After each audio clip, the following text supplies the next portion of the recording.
We are in winter maintenance mode, and if you've been watching any of my recent videos, you'll know that we have cleaned the chain and serviced the rear shock. Today we're going to turn our attention to the forks. I happen to have DVO Diamond D1 Forks. There's not a lot of videos out there that really talk about how to do the quote-unquote 50-hour service, so we're going to make one today.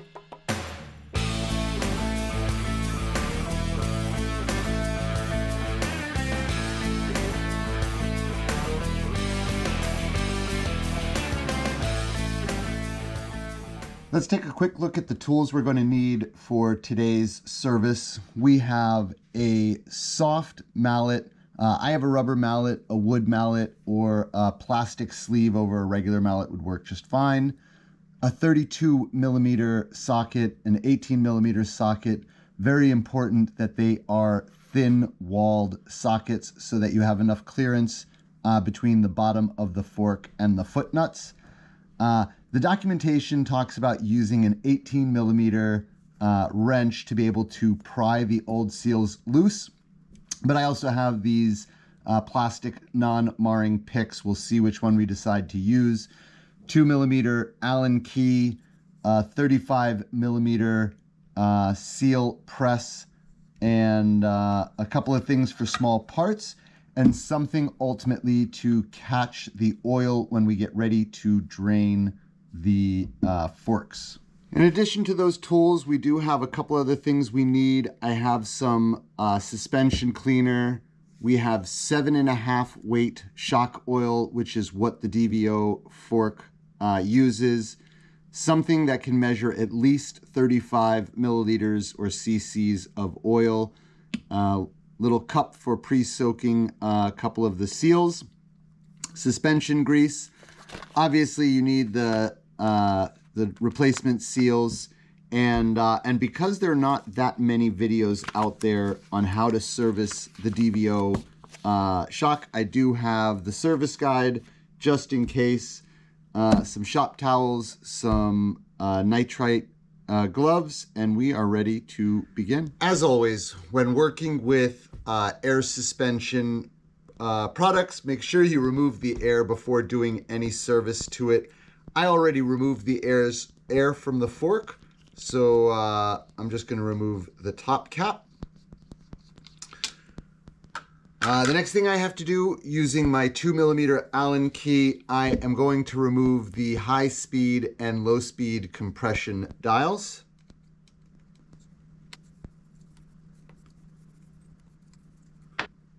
And they usually just kind of slide off in one piece.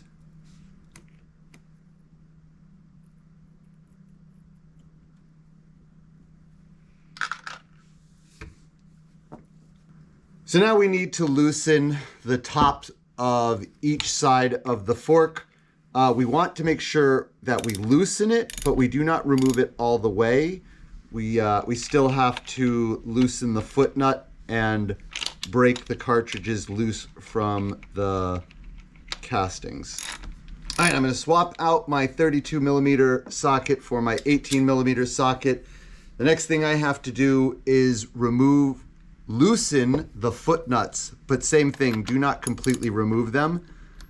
But you do want to make sure you have a little bit of a gap, because we are in turn going to use these to help break the cartridge loose from inside.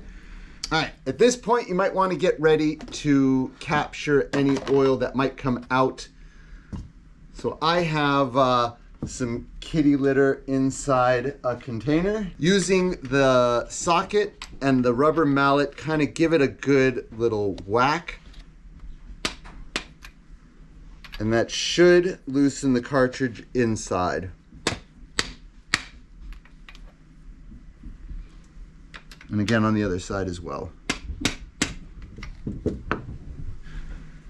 So with both foot nuts loosened and the cartridges unseated, now is a good time to put on your gloves so that we can go ahead and remove the foot nut the rest of the way, and at which point I assume oil is going to start pouring out. All right, with the foot nuts removed, let's go ahead and make sure we drain out any of the oil. And now we can remove the damper and the air cartridge completely. Let's go ahead and finish unscrewing those.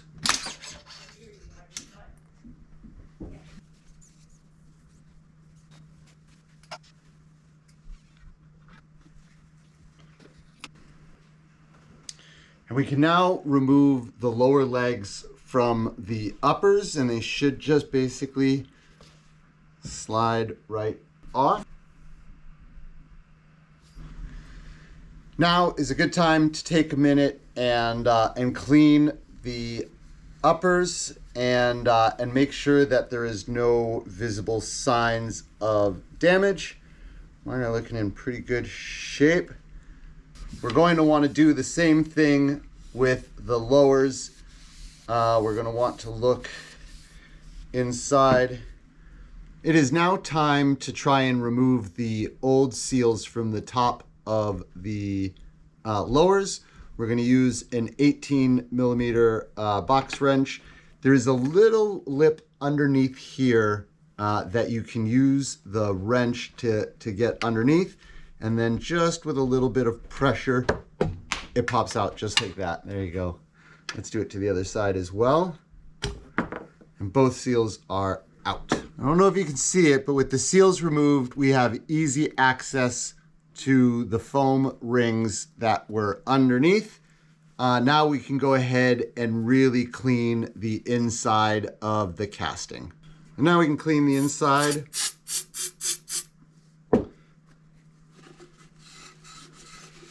Really making sure you pay attention to getting any grime out so that we don't contaminate our new seals as soon as we put them in. Before we continue on, two quick things. One, if you haven't already, do me a favor and give this video a thumbs up and really consider subscribing. It helps the channel. And the other thing is I have to pre-soak my seals in a little bit of oil that I have here. So we are going to go ahead and get this thing open.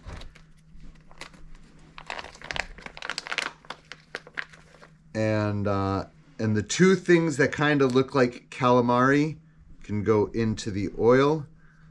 With everything clean, my foam rings pre-soaking, it's time to start getting ready to put the fork back together. And the first step is to apply some suspension grease. I have SRAM butter all around the inside here where we're going to reseat the new seals. So we are ready to put our replacement seals in, and for that you do need a specialty tool called a seal press. When you look at the seals, you can see that there is a thinner part on the top. We're going to go ahead and put that so it is facing towards the I guess now top of the seal press, and we line it up, and then we can use our rubber mallet to give it a little bang, and it should go right in. Now to try and install the foam rings, there is a little gap right here between the new seal and the first lip of the lowers. We want to get the foam ring to fit right in there. They have absorbed quite a bit of this oil because they have swollen in size, and let's see.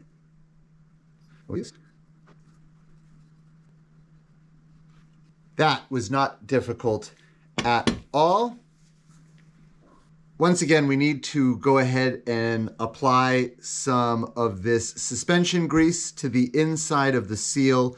There's a little bit that came with it from the factory, but the couple of videos that I did find of people doing work on this always says to use more. So we are going to go ahead and really give it a good greasing. All right, it is time to start putting everything back together. And when you look at your uppers relative to your lowers, there is printing on the uppers. That is the backside of the fork. Obviously, the crown here is the front side of the lowers. So that is how you know you're putting the right leg into the right spot.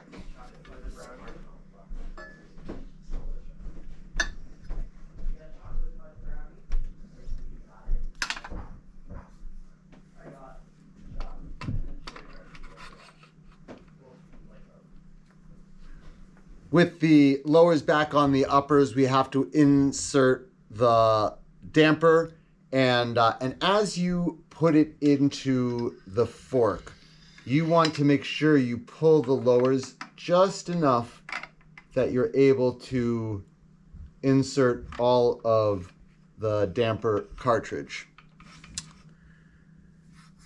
We're going to do the same thing with the air cartridge, or the air spring, I guess. Slide it in carefully, and at this point in time, all we're doing is making sure everything is hand tight. Okay, having inserted both cartridges into the castings and hand tightened them, we are going to flip the fork upside down to get ready to start adding oil. We're going to pull the crown towards the top, and you should see something like this. And then we're going to pull it back up. We need 35 cc's of oil on the damper side, which has the rebound setting. We'll need 25 cc's for the air side, which will have the OTT settings. And so I have 35 cc's ready to go.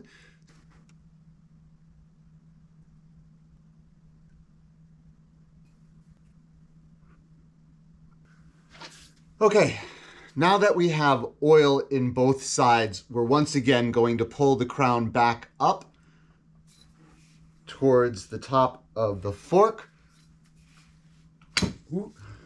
until we see the foot nuts touching once again.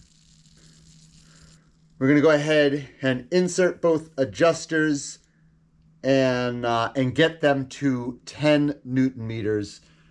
So this one here is the off the top, which goes into the air cartridge.